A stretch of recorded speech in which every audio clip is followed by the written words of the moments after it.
professora Figueiredo na área aqui com vocês, sejam todos bem-vindos ao canal. Vamos dar início a uma série de aulas sobre ligações químicas. Gente, a parte de ligações químicas é uma delícia, porque sem querer, vocês vão visualizar que sem querer a gente vai revisar vários conceitos que a gente já viu nas aulas anteriores.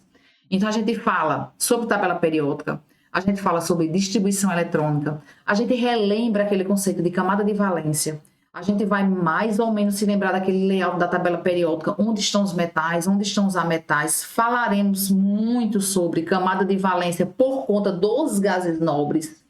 Então, a gente estuda, sem querer também, as famílias da tabela periódica. Então, a parte de ligações, ela serve sem querer, sem doer, sem ranger de dentes, para você revisar os conceitos iniciais da química que a gente já visualizou. Fechou? Então, vamos deixar de enrolação e vamos embora aprender. Então, a gente tem dois protagonistas nessa história. A gente sempre vai ter protagonista na história do avanço da química, né? Então, os nossos dois protagonistas dessa vez vai ser Lewis e Cossell. Então, essa galera estava trabalhando independentemente, tá? Então, eles estavam fazendo trabalhos independentes, não estavam fazendo trabalhos em parceria, mas eles chegam basicamente à mesma dedução. Porque fica aquela incógnita, por que na natureza a gente não encontra os elementos sem estar atrelados a outros? Ou seja, a gente não encontra nem os elementos sozinhos. Então, os elementos estão ligados ou a eles mesmos ou a outros elementos distintos.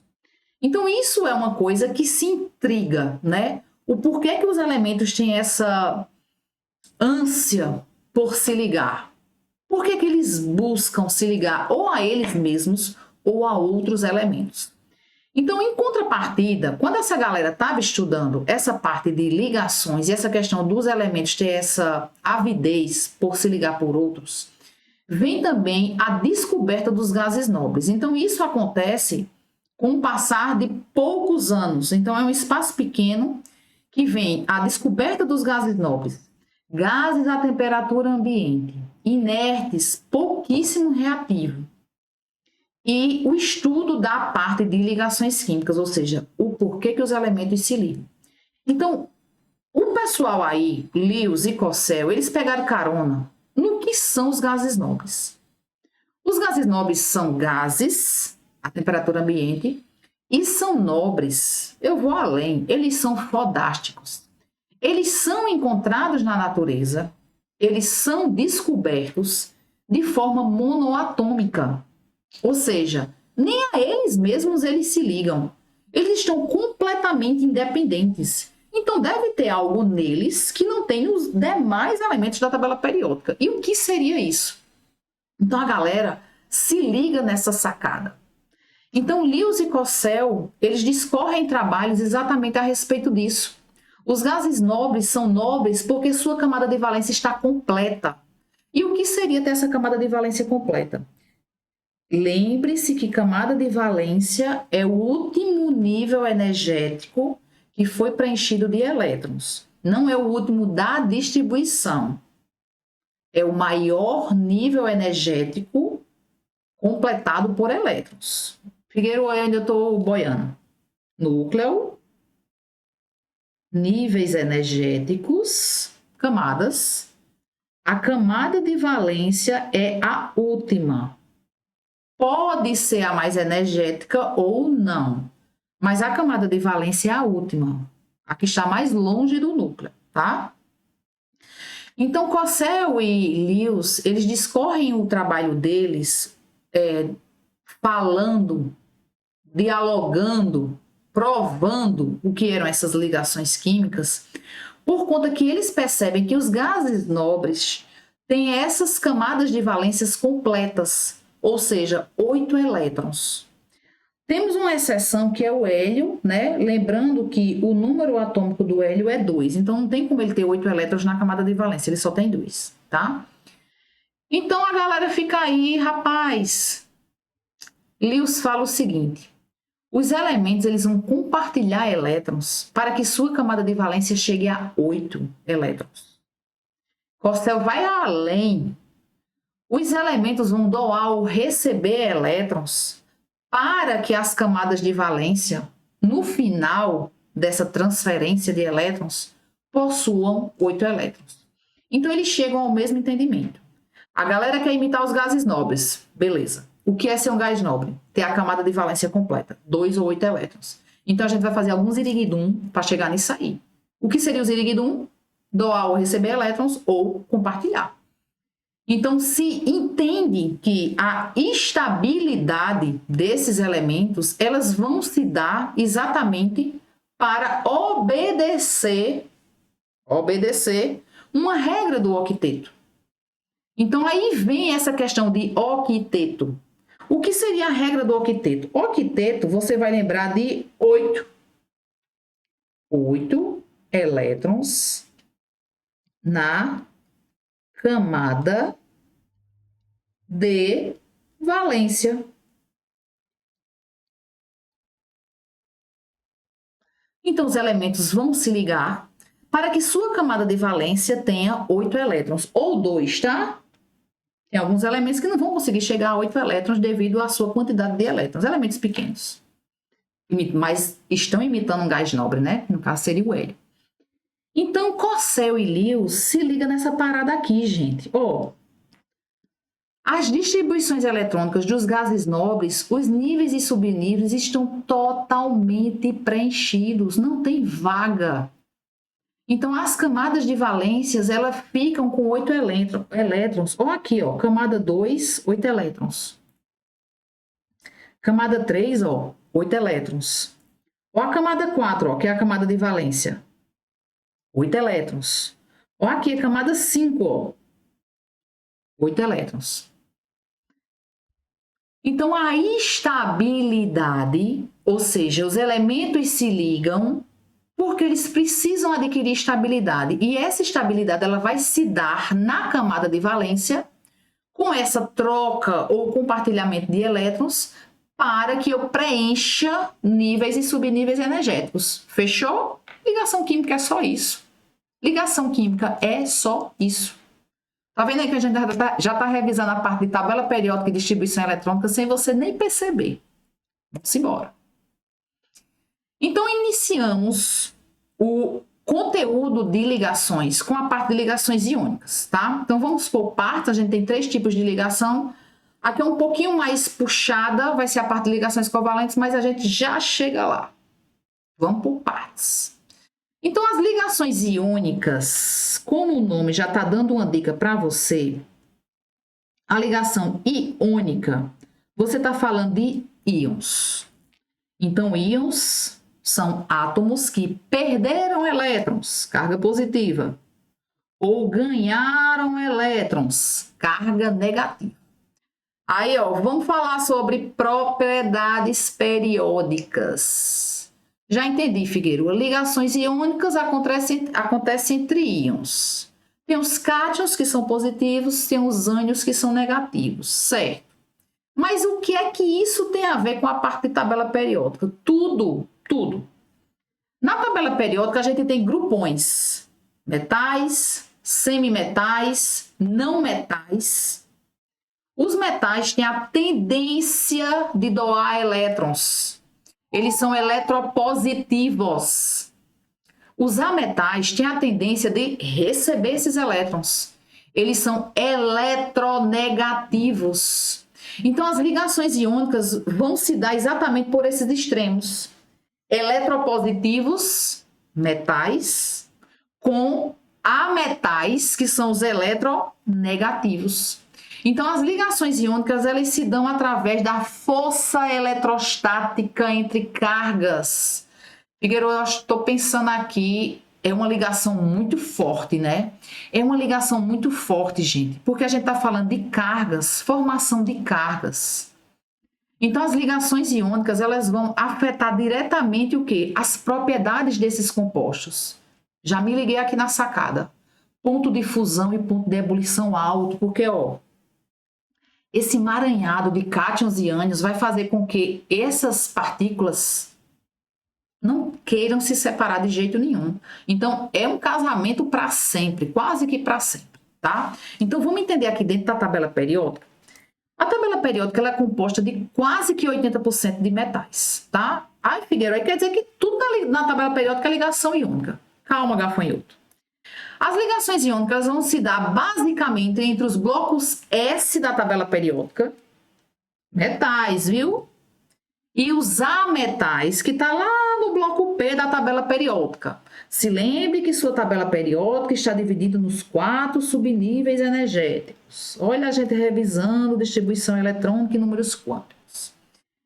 Então, a parte de ligação iônica, ela vai se dar extremamente através desses blocos da tabela periódica. S doando elétrons e P recebendo esses elétrons.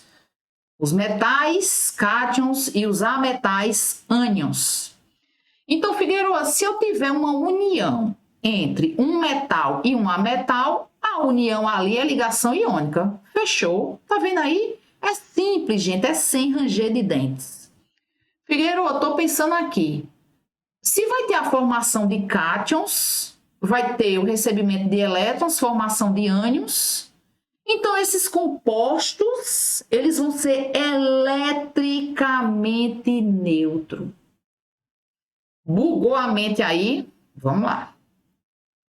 Os metais doam elétrons para os ametais receberem. Existe essa troca de elétrons, mas a quantidade de elétrons doado é igual à quantidade de elétrons recebidos. Então, a gente tem carga, mas são elementos eletricamente neutros, porque a quantidade de cargas positivas e negativas, elas têm que ser iguais. Fechou? Dá uma bugada assim, mas você vai aí organizando as suas ideias. Mas vamos embora. O segredo dessas ligações iônicas, ela vai se dar exatamente pela diferença de eletronegatividade. Pronto.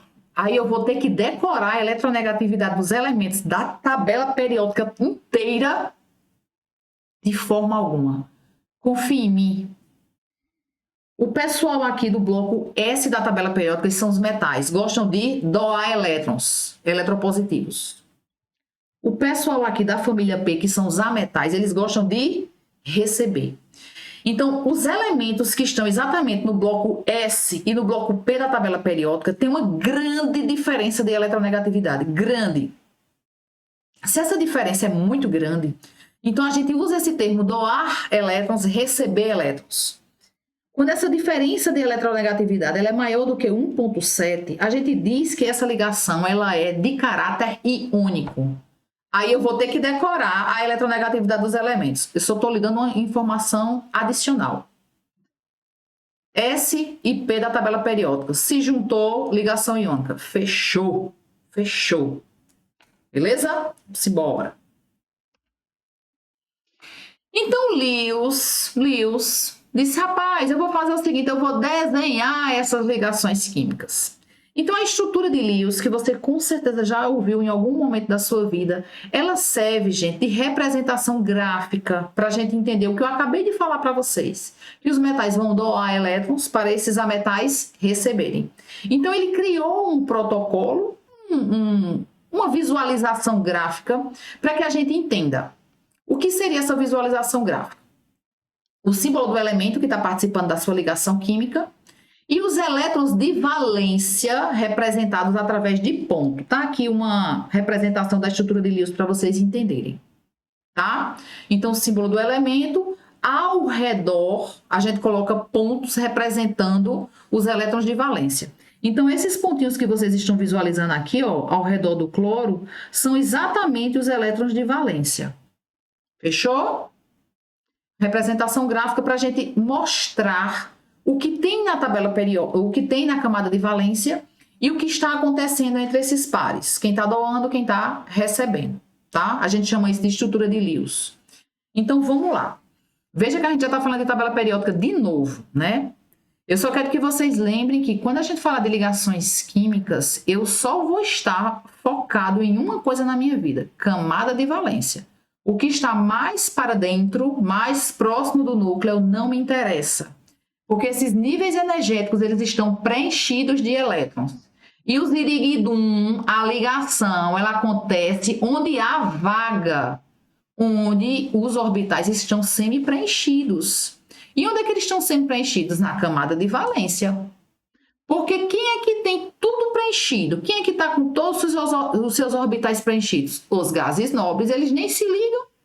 Tá vendo aí como o negócio, com o tempo, vai se engrenando e você vai entendendo o porquê das coisas? Então, vamos lá.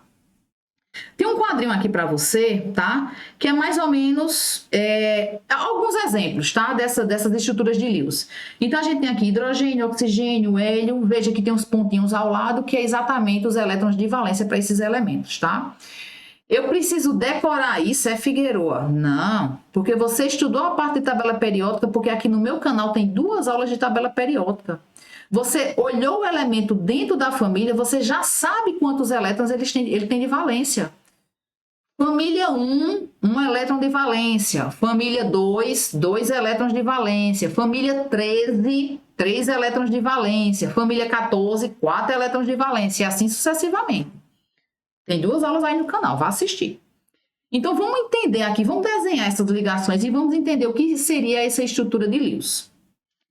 Então, vamos entender como seria a ligação entre o sódio e o cloro.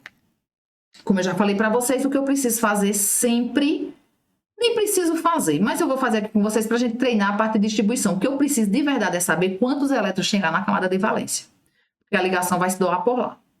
Então, vamos lá. Vamos fazer aqui a distribuição, porque você já vai dando uma revisada. 1s2, 2s2, 2p6, 3s2, 3p1. Não, aqui já passou. Só são 10 elétrons, 11 elétrons. Pronto. 3s1. Camada de valência.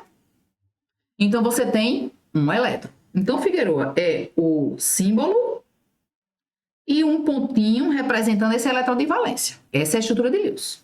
Vamos para o cloro? 17 prótons, 17 elétrons, né? 1s2, 2s2, 2p6, 3s2, 3p5. Camada de valência. Cuidado. Espero que não tenha gente pensando são 5 elétrons na camada de valência. A camada de valência é 3s2, 3p5. Então, ó, cloro tem 5 elétrons na camada de valência, não é isso? 5 elétrons. Então, você vai colocar 5 pontinhos. Vamos entender a ligação aqui. Eu preciso obedecer à regra do octeto, que é ter 8 elétrons na camada de valência, porque eu sou um imitão e eu quero imitar o gás nobre. Esse é o conceito de ligações químicas. Fechou? Se tu doar um elétron, e como é que eu sei que vai doar? Os metais doam e os ametais recebem. O sódio está na família 1. Bloco S da tabela periódica doa elétrons. Pelo amor de Deus, vamos acabar essa aula você sabendo disso. O sódio doa elétrons. Ô, Figueroa, e se doar vai ficar com quanto? Dá para ficar com 8? Se doar vai ficar sem nenhum. Olhe para cá. Gente, ele doa esse elétron de valência porque essa camada ela vai embora. Então, você aqui está ficando com quantos elétrons? Com 8. Tu entendeu agora a magia do negócio? Então, vai doar elétrons porque a camada de valência vai embora. E a sua penúltima camada está completinha. Ela tem 8 elétrons. Então, ó, doou para ficar com 8. Lembre-se, eu sempre vou procurar estabilidade. Sempre vou procurar imitar um gás nobre. Tá vendo aí como o negócio vai se engrenando? E o cloro? O cloro tem 7. Eu botei 5 aqui, né? Valeu. O cloro tem 7 elétrons na última camada. 7. Então, se ele recebe 1, ele vai para quanto? Para 8. Então, essa camada dele agora, que tinha 7, fica com 8 elétrons. Todo mundo, ó, sossegado. Todo mundo consegue atingir essa estabilidade que é imitar um gás nobre. Tu entendeu aí a sacada de doar elétrons e de receber? Então, ó, se o sódio doa um elétron, ele adquire uma carga mais 1. Se o cloro recebe este elétron, ele adquire carga menos 1.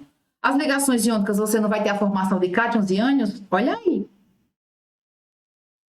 Então, isso aqui, gente, é exatamente o que aconteceu nessa ligação iônica. Formação de íons. Formação de íons. Mas eu ainda não terminei. Este número que está aqui é o 1, não é isso? Está subentendido. Ainda bem que você sabe. Este número que está aqui é o 1. Está subentendido. Então, a gente vai fazer uma tecnologia que eu descobri aqui chamada cruz credo. Não conta isso para ninguém. Este 1 que está aqui, você vai baixar ele para cá. Esse 1 que está aqui, você vai baixar ele para cá. Como assim, Figueroa? Baixou o 1 para cá, baixou o 1 para cá. 1 e 1 são números iguais, você não precisa colocar. NaCl é a fórmula do seu composto. Fechou? Vamos fazer mais um para ver se você realmente entendeu? Vamos lá. Magnésio. 1S2, 2S2, 2P6, 3S2. Camada de valência, 2 elétrons. Já se ligou, né? Eu vou perder 2 elétrons. Porque se eu perder, minha camada de valência passa a ser a camada 2. E a camada 2 está com quantos elétrons? Você perde menos elétrons. Como assim? Se na sua camada de valência você tem 5 elétrons, você não vai perder 5 elétrons. Você vai o quê? Receber 3. Entendesse? Se sua camada de valência tem 7 elétrons, você não vai perder 7 elétrons. Você vai receber 1. Isso que eu estou falando não precisa você memorizar, porque é só você se ligar na posição dos elementos dentro da tabela periódica. Bloco S doa elétrons, bloco P recebe. Vamos lá. Magnésio, 2 bolinhas, né? Porque representa os 2 elétrons de valência. Oxigênio, 1S2, 2S2, 2P4. Não é isso? 2P4. Muito bem. Camada de valência, eu estou com 6 elétrons. Vamos colocar aqui. Oxigênio, 6 elétrons. Ah, Figueiredo, isso aí está muito fácil. O magnésio doa 2 elétrons, porque sua camada de valência agora vai passar até 8. E o oxigênio, que estava com a camada com 6 elétrons, recebe 2 para ficar com quanto? Com 8. Fechou? A setinha, gente, indica quem está doando elétron e quem está recebendo. Aí você coloca o cátion formado. Magnésio não perdeu 2 elétrons? 2 mais. O oxigênio não recebeu 2 elétrons? 2 menos. Não é isso? Deixa eu sair aqui do meio, que aí fica mais fácil de você visualizar. Então, ó, esse 2 que está aqui, ele vem aqui para baixo. Cruz. Esse 2 que está aqui embaixo, aqui em cima, vem aqui para baixo. Credo. Fórmula mínima do composto. MgO. Então, essa daqui é a fórmula mínima do composto formado por magnésio e por oxigênio. Fechou? Então, a estrutura de Lewis é exatamente essa representação que vocês estão visualizando aí no slide para vocês. Então, isso aqui é a sua representação ou estrutura de Lewis. É o símbolo do elemento com os elétrons de valência representados através de pontinhos. Nas ligações iônicas, a gente sempre vai ter a formação de cargas, sempre teremos cargas. E veja que o somatório das cargas tem que ser igual a 0. Fechou? Vamos embora. Vamos fazer mais 2 vezes o cruz credo aí para você entender. Eu coloquei uma colinha aqui para você dos elementos da família 1, 2 e 13. No caso, seria 1 elétron de valência, 2 elétrons de valência, 3 elétrons de valência. A gente vai falar muito a partir de agora nas nossas aulas de monovalente, bivalente e trivalente. Ou seja, a quantidade de elétrons que está sendo perdida. que isso vai ser sinônimo de quantas ligações serão formadas. Vamos ver se você aprendeu o cruz-credo. Cruz-credo é exatamente o que a gente visualizou para ter a fórmula mínima dos compostos iônicos. Magnésio está na família 13. Então, Juliana, Al, 3 elétrons de valência. Eu não vou nem fazer a distribuição, porque você já está craque. Você já está craque. O bromo, vamos lá. Deixa eu mudar a cor da minha caneta aqui, que vai ficar mais fácil de você visualizar. O bromo está na família 17. Já me liguei. 7 elétrons de valência.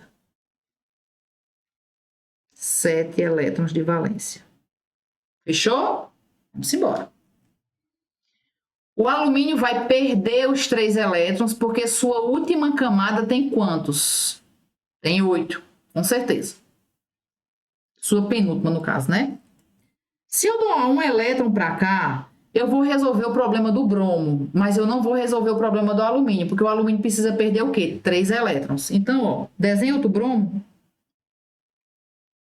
Mesma coisa. 7 elétrons de valência. Vou doar mais um eletrinho para cá, ó. Ih, Figueiredo, tá ruim, porque o alumínio ele precisa perder 3. Não tem problema.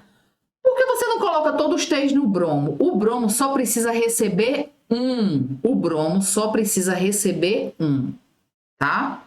Por isso que eu estou desenhando outros bromos. Vou desenhar outra aqui, né? Preciso desovar 3 elétrons.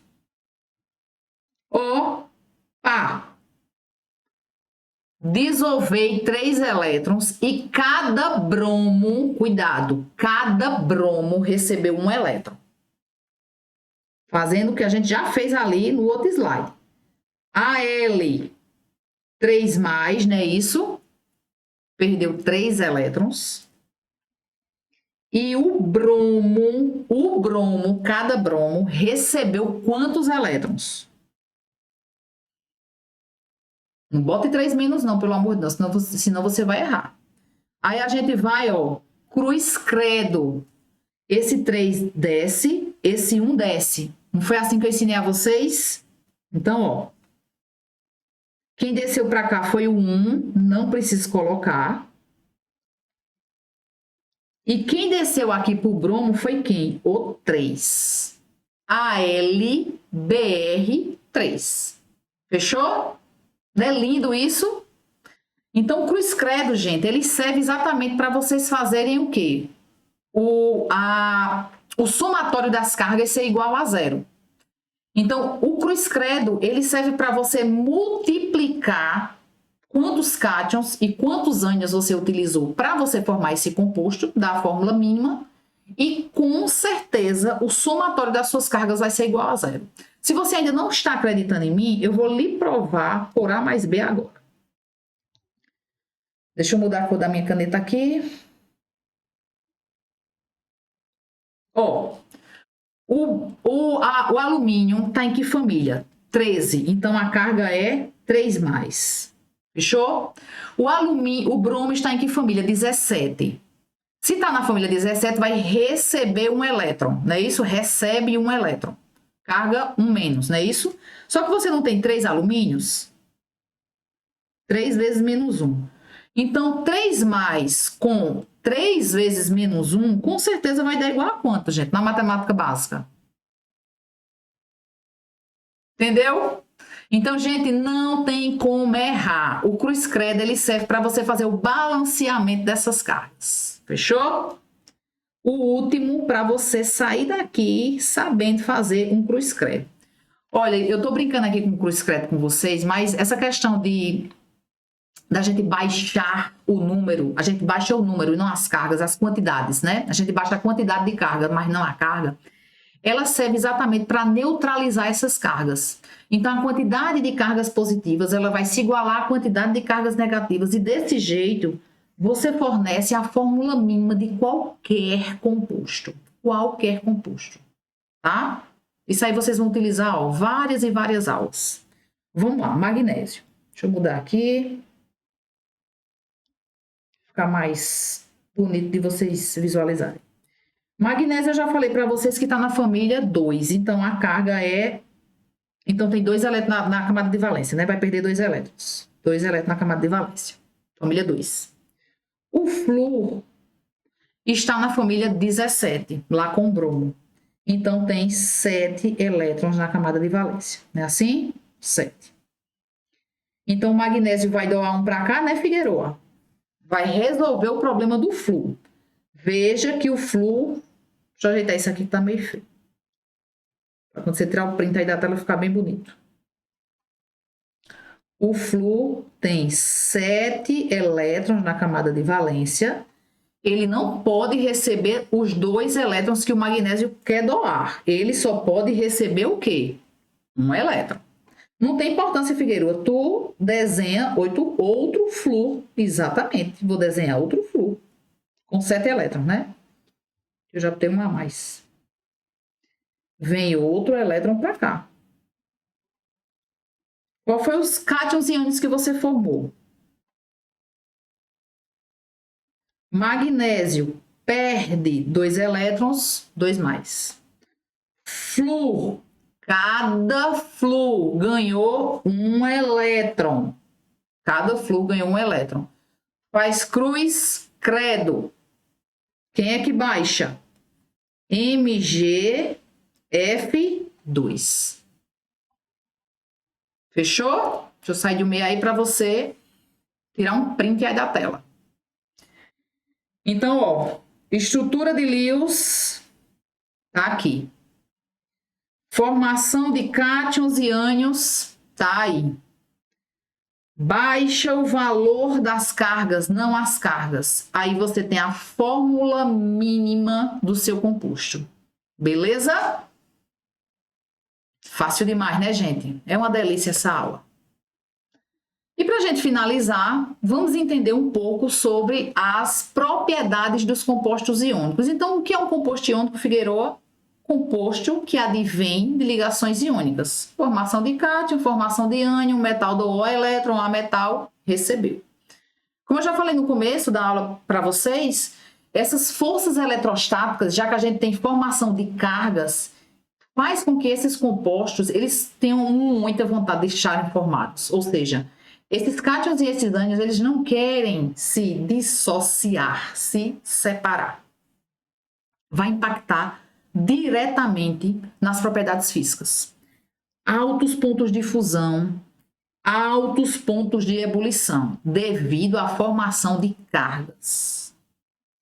São sólidos à temperatura ambiente, 25 graus. São sólidos à temperatura ambiente. São duros e são quebradiços. Tem um erro de digitação aí. Como é que é duro e é quebradiço? Gente, são coisas diferentes. Duro é o não aceitar o risco. Ser duro é não ser riscado. E ser quebradiço, eu falei para vocês diversas vezes, não sei se vocês perceberam na minha fala. Quando a gente faz o cruz credo, a gente monta a fórmula mínima do composto. O sal de cozinha, que é NaCl, ele não é formado por um cátion e um ânion, mas um emaranhado de sódio e um emaranhado de cloro. A gente tem cátion, ânion, cátion, ânion, cátion, ânion, cátion, ânion, cátion, ânion, cátion, ânion. Então, a fórmula mínima vai representar essa proporção matemática entre cátions e ânions. Mas isso não quer dizer que eu tenho exatamente um e exatamente um. Se liga aí. Então, eu tenho camadas de cátions e ânions, camadas. Então, essas camadas, elas são quebradiças, porque eu posso deslocar essas cargas, essas placas de cátions e ânions. Por isso que, por mais que eles sejam duros, difíceis de riscar, eles são quebradiços. Isso vai impactar diretamente, sabe em quê? Esses retículos cristalinos, eles têm faces. Eu acho que vocês já visualizaram que uma pedrinha de sal é quase que um cubo, né? Você tem uma facezinha ali. Mas por que você tem essa face? Porque você tem essas camadas de cátions e ânions, cátions e ânions, cátions e ânions. Então, eles são quebradiços porque essas faces, elas podem ser separadas. sofrem dissociação. Dissociação é diferente de ionização. Dissociação é separar cátions e ânions que já existem, tá? Conduzem a corrente elétrica quando fundidos. Fundidos é porque saiu da fase sólida para a fase líquida. Ou quando dissolvidos em água. Presta atenção, presta atenção. Para você ter a condução de corrente elétrica, você precisa ter carregadores. Quem são seus carregadores? Seus carregadores vão ser exatamente cátions ou ânions, aliás, cátions e ânions ou elétrons. Então, os compostos iônicos, eles conduzem a eletricidade, sim, se estiverem separados. Como assim, Figueiredo? Se essas cargas estiverem separadas.